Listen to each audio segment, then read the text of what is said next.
So today, I will be presenting a topic that is very important in accounting, lalo na sa cash management.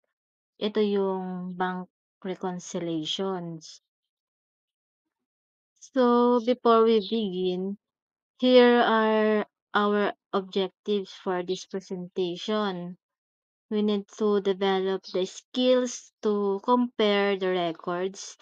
Ibig sabihin, matututo tayo kung paano maingat na i-compare ang company record sa bank statement para ma-detect ang kahit maliliit na discrepancies. Aalamin din natin kung bakit hindi magkapareho ang cash balance per book at per bank at kung alin sa dalawang balances ang dapat i-adjust.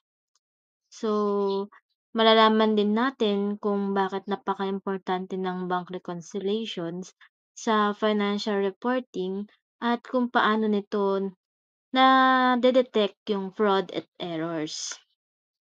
So, after this report, we should be able to confidently prefer a bank reconciliation and understand each item included.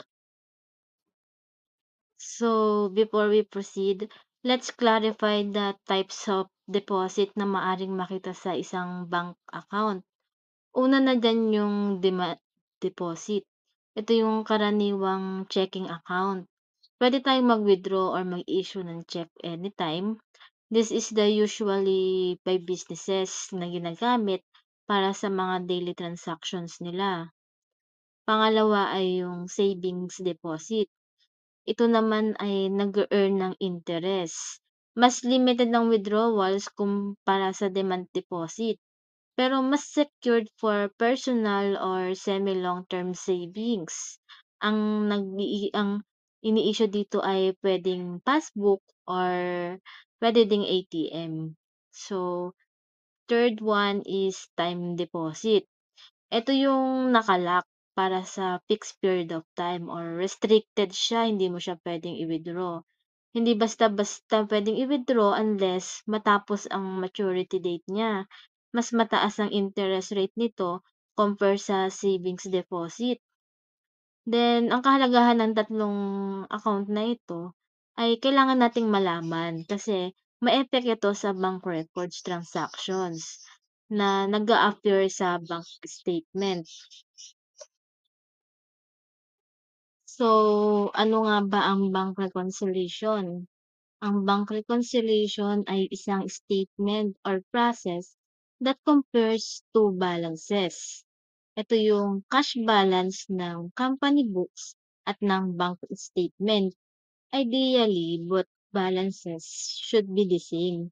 Pero sa actual settings, madalas magkaiba sila kasi una may delay sa posting, may checks na hindi pa cleared, may bank transaction na hindi pa alam ng company, or may errors whether from company or the bank.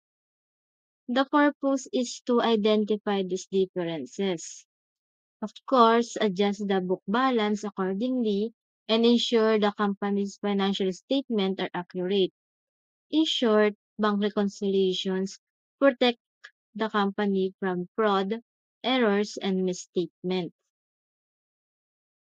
So now let's move on to the one of the important part of bank reconciliation. Ito yung mga reconciling items. Ito yung mga dahilan kung ba't hindi nagma-match ang balance sa company books at sa bank statement. Bale, we need to understand this item kasi very important siya lalo na yung adjustment we make in the reconciliations galing dito. So, unahin natin sa bank. Under ng bank ay yung deposit in transit. Ito yung mga deposit na nare-record na ng company pero hindi pa napo-post ng bank. Usually, nangyayari ito kapag ang company nag-deposit sa hapon or gabi or 'pag malapit na yung cut-off period. Halimbawa, yung company nag-deposit ng 10,000 noong May 21 ng 5:30 PM, pero yung bank posting cut-off ay 3 PM. So, sa company records included na yung 10,000. pero sa bank statement para sa May hindi pa siya lalabas. So therefore, the company must add deposit in transit to the bank balance para magpantay. Yung outstanding check naman, ito yung checks that the company already issues and recorded pero hindi pa na-clear sa bank. So, sample na scenario, nag-issue ka ng check noong May 29, yung pay deposit mo ng June 3. So, sa company books, nabawas na yung pera. Pero sa bank statement, hindi pa siya nabawas until June. Makikita natin na yung company book balance mas mababa. Tas yung bank balance mas mataas. Kaya kapag nag-reconcile, we deduct outstanding checks from the bank balance. Next is yung electronic transfers. Ito naman yung timing differences. Halimbawa ng mga electronic transfer is automatic debit, online fund transfer, payroll transfer, bank-initiated transfer, auto-pay for loans or bills. Ang problema, hindi sabay ang timing. May mga instances na na-post na ng bank today, pero hindi pa na-record ng company. Or na-record na ng company, pero hindi pa posted by the bank. So, kailangan nating i-assess kung saan dapat ilagay. Add ba or deduct sa bank or sa book? Depende kung sino yung nag-record ng una. Then next is yung non-sufficient fund or return checks. Ito yung bali, ibig sabihin nag-bounce ang check ng customer. Ano ang nangyayari dito? Let's say nagbayad sa atin ng customer ng 1,000 via check. We recorded it as debit sa cash 1,000, credit sa accounts receivable na 1,000. Pero nang dineposit natin ito, yung the bank tell us na yung walang laman ng account, non-sufficient funds. So, ibig sabihin yung 1,000 na ine-record ng company as cash is not actually cash. We must reverse it and put it back as accounts receivable. So, babaliktarin natin ang entry. From debit cash, magiging debit accounts receivable and maki-credit ang cash. Bale ito yung cost ng book balance para bumaba. So, required siya i-deduct sa book side. So, next is bank errors. Although rare siya, banks can also commit mistake. Kapag ang error ay galing sa bank, the adjustment must be made on the bank side, not the books. Halimbawa, si bank nag-deduct ng 500, but ang actual amount ay 50. Or bank recharge as account instead of another customer. Or yung bank credited as deposit to the wrong account. Then may scenario din, duplicate posting. Kunyari, twice nag-deduct kahit once lang. Kapag may bank error, we either add or deduct it sa bank balance. Hindi natin gagalawin ng books dahil tama naman ang record ng company. This is why kailangan nating malaman yung bank statement. So, we proceed in book. So, credit memo. Ito yung notice from the bank informing that the company ay may nadagdag sa account nila. Bali, kapag ang credit memo increase sa bank balance, hindi pa recorded ng company, kailangan i-add sa book during reconciliation kasi the bank directly increases your account. Pero hindi ito alam ng company hangga't nare-receive natin yung bank statement or notice. Halimbawa ng mga credit memo ay interest earn. Kapag nag-earn ng company ng interest sa savings or checking, the bank automatic nagke-credit. Hindi naman hindi naman natin 'to agad malalaman kapag sa mga business hangga't hindi niya nakikita yung bank statement. Or halimbawa ng credit memo ay si customer direct na nagbayad through account, 'di ba? Siyempre kailangan natin ng kailangan merong 'yan credit memo. Tapos saka lang naman nagre-record ang company kapag ini-inform na tayo ni bank. So, meron mga bank collections din. Halimbawa, si bank naka-receive ng notes or nagka-collect ng receivables galing sa customer on behalf ng business. Siyempre i-increase yung account mo at mag-i-issue sila ng credit memo. Then, ang laging journal entry nito ay kapagka meron credit memo, ang journal entry nito ay debit sa cash, credit sa interest income or accounts receivable or notes receivable. Next one is debit memo. Ang debit memo naman is from the word debit, ibig sabihin deduction from the book balance. Ito naman yung notice from the bank, pero this time it means bawas sa account ng company. So, hindi pa ito recorded ng company, kailangan i-deduct sa book side. Balik-kabaliktaran 'to ng credit memo. Halimbawa ng debit memo ay bank service charge, o kaya mga monthly fees, ATM fees, account maintenance charge. Ito ay directly deducted by the bank. Or pangalawang example, penalty or charge. Ito yung mga overdraft fees, checkbook charge, return check fees, then automatic debits or auto payments. Yung Ito yung mga automatic na nade-debit, halimbawa may loans ka, may insurance ka o kaya kapagka may mga bills, may mga expenses minsan auto-debit na sa mga accounts natin. Then pero hindi rin natin agad 'to nalalaman, nare-record kasi kailangan 'to ng notice mula sa bangko. Then another is halimbawa ay non-sufficient check fees. Kapag nag-bounce ang check, nape-penalize mape-penalize tayo ng bank, yun lang. Then error, bakit ba kailangan yung credit at debit memos ay kailangan agad na mai-rec bakit ba yung credit at debit memos ay hindi agad natin nalalaman, hindi agad nalalaman ng company? Kasi nga yung items na 'to ay initiated by the bank. Hindi ito dumadaan sa company's internal process. Tsaka walang official document na napupunta agad agad kay business.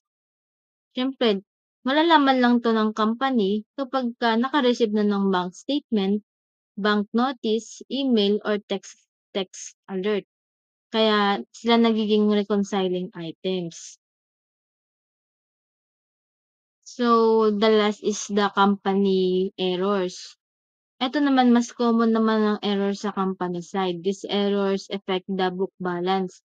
So, adjustment must be made through journal entries. Halimbawa ng mga common na company errors ay reversing digits. Imbes na 540 ang na-record mo, 450. Double recording of a deposit. Omitted entry. Recording the wrong amount for the check.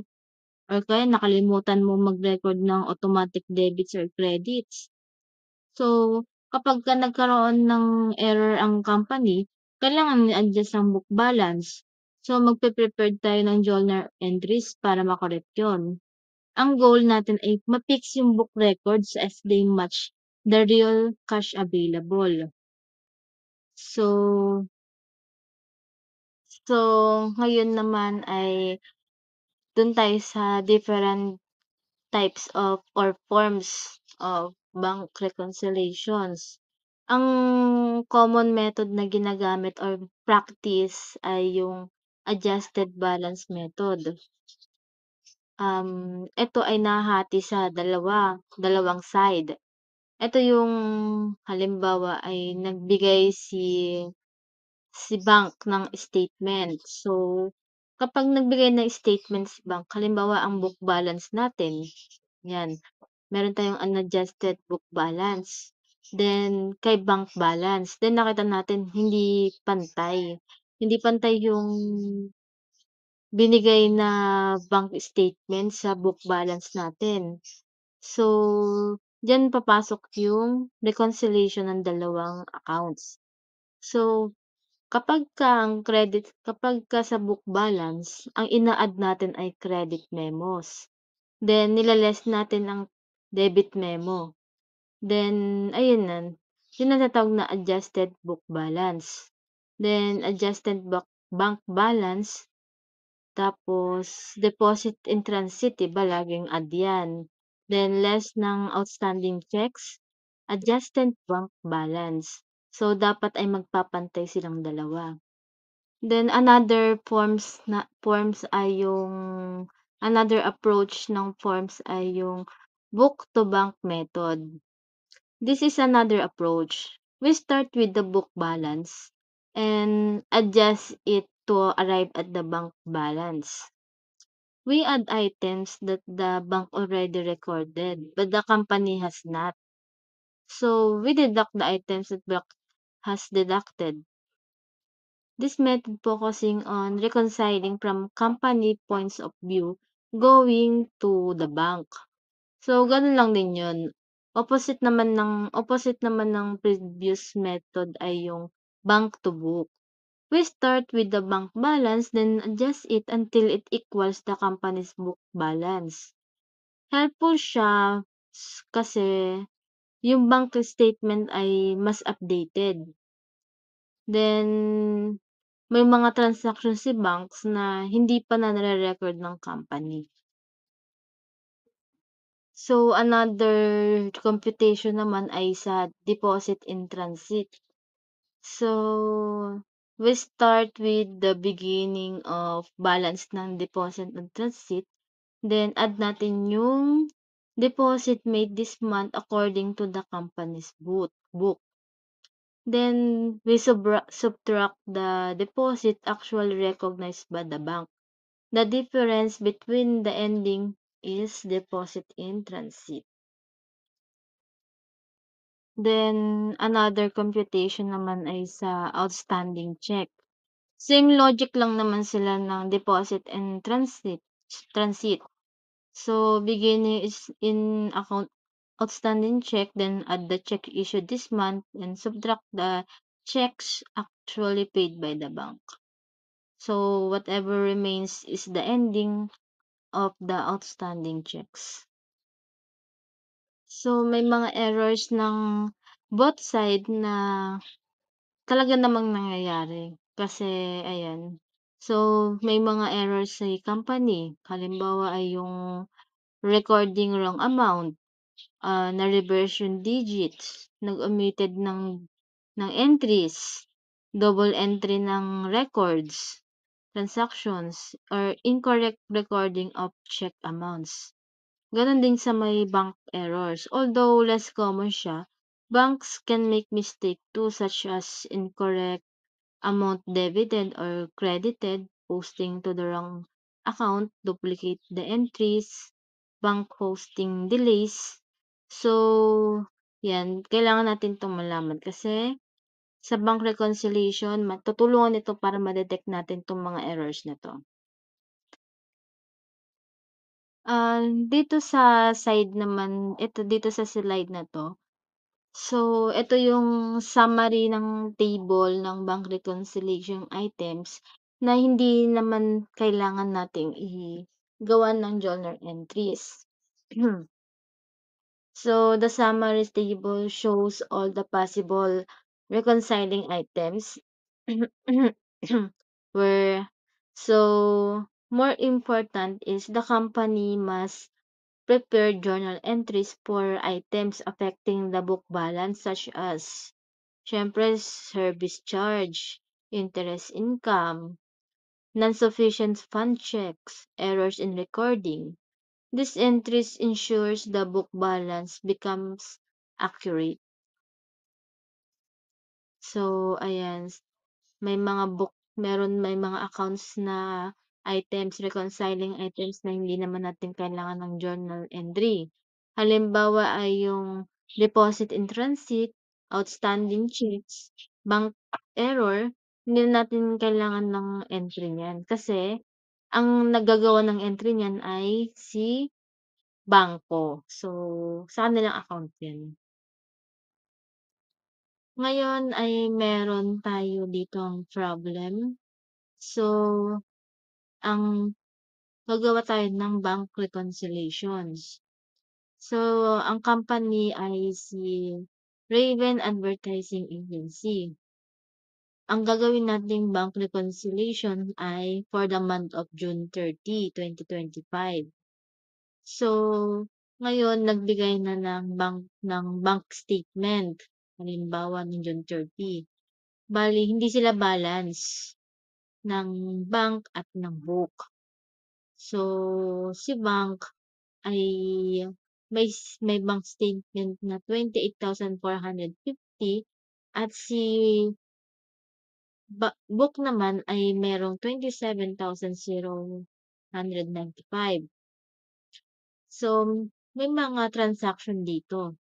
Ngayon iisa-isahin natin yung transaction. Nung ngayon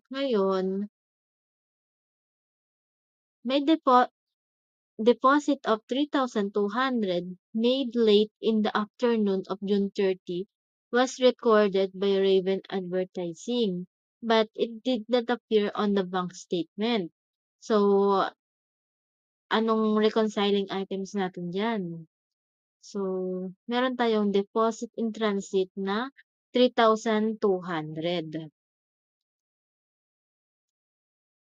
Ngayon, ito ay walang affect sa book pero may apekto siya sa bank.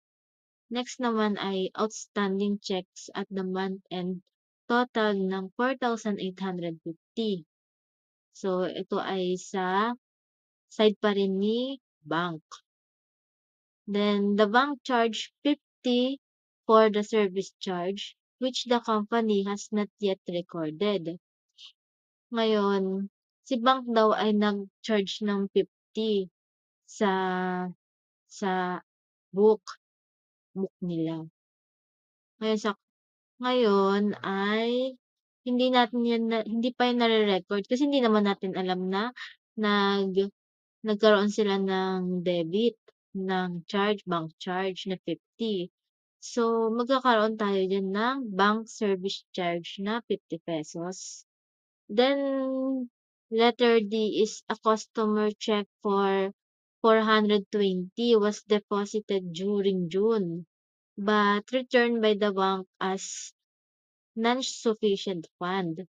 The company has not yet recorded the return. So, magkakaroon tayo dito ng non-sufficient fund na 420. Ngayon ay isa-subtract natin 'to sa book. Then next is the bank credited Raven Advertising na 75 interest income, which is not yet recorded in the book. So, nagkaroon tayo ng interest income. So, additional yan sa may book dapat natin. Another reconciling items yan. Then, letter F is the bank statement included a debit memo of 310 per utility bill that was set for automatic payment, but the bookkeeper forgot to record it. So, meron daw tayong debit memo na 310 na expense yan, utility expense. Pero dahil nga naka-automatic siya, hindi natin siya na-less sa book. Then, the company issued a check for 980, but the bookkeeper incorrectly recorded it as in 890. So, meron tayo ditong error na dapat ay 980 ang nakalagay, pero ang nailagay ng bookkeeper ay 890. So, dahil nga mas mataas yung nailagay natin in 980, so meron tayo dito na ile-less na magkano? magkano ile-less natin is meron tayong niles na ₱90. Then last is the bank nagkaroon tayo ng error nagkaroon ng error, nag-credit sa Raven Advertising na 500 which is actually belong to another customer. So, ito ay error ni bank. Ang requirements daw ay prefer the bank reconciliation using the adjusted balance method. Then, mag-prepare tayo ng journal entries. So, ayan. So, bale ito yung summary ng ating problem 1. Ang ginamit ko dito ay adjusted balance method. So, si book balance at si bank balance ay hindi parehas. Ngayon, 'di ba sa may letter A, nagkaroon ng deposit in transit na 3,200. So, ang magiging total sa bank balance ay 31,650. Then, nag-less tayo ng outstanding checks na 4,850. Then, merong bank error na 500. Then, ang adjusted bank balance niya ngayon ay 26,300. So, balik tayo kay book balance. Nag-earn daw tayo ng interest income ng 75. Then, ang total na ay 27,170. Then, ile-less natin yung bank service charge na 50. Non-sufficient check na 470. Bank debit memo, ito yung sa utility expense na 310. Then, may error na 90. So, ang adjusted book balance natin ay 26,300. So, balance naman siya.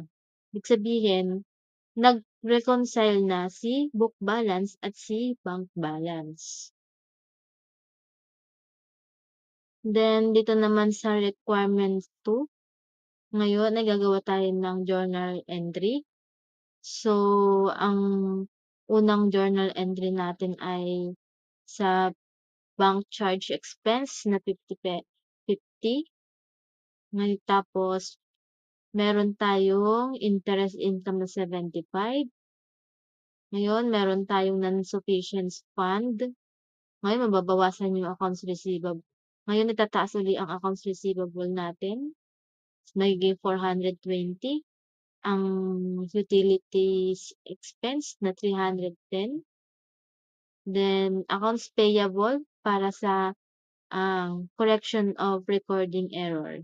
So, yung deposit in transit, outstanding check, then error ni bank, ay hindi tayo gagawa ng journal entry.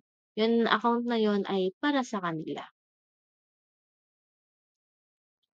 So, sana ay may natutunan tayo at nagkaroon tayo ng mas malalim na pag-unawa sa bank reconciliations. Lagi nating tatandaan sa adjustment rule na ang mga items na nag-a-adjust sa bank balance tulad ng deposit in transit at outstanding check ay timing differences lang at hindi nangangailangan ng journal entry. Hintayin na lang natin na ma-process ito ng bangko. So, ang mga items na nag-a-adjust sa book balance tulad ng not sufficient fund checks, bank service charge at interest earned ay kailangan ng journal entry para itama ang cash accounts sa ating libro. Bakit mahalaga ang bank reconciliation ay ito ay para makontrol natin at matiyak na ang ating cash balance sa financial statement ay tama. Para maiwasan din natin ang errors at mapanatili natin ang integrity at accuracy ng ating financial reporting. So, maraming salamat sa inyong pakikinig. Kung mayroon pa kayong mga tanungan tungkol sa adjusted balance method o sa tamang paggawa ng journal entries, so I'm happy to answer. Yun lang, thank you.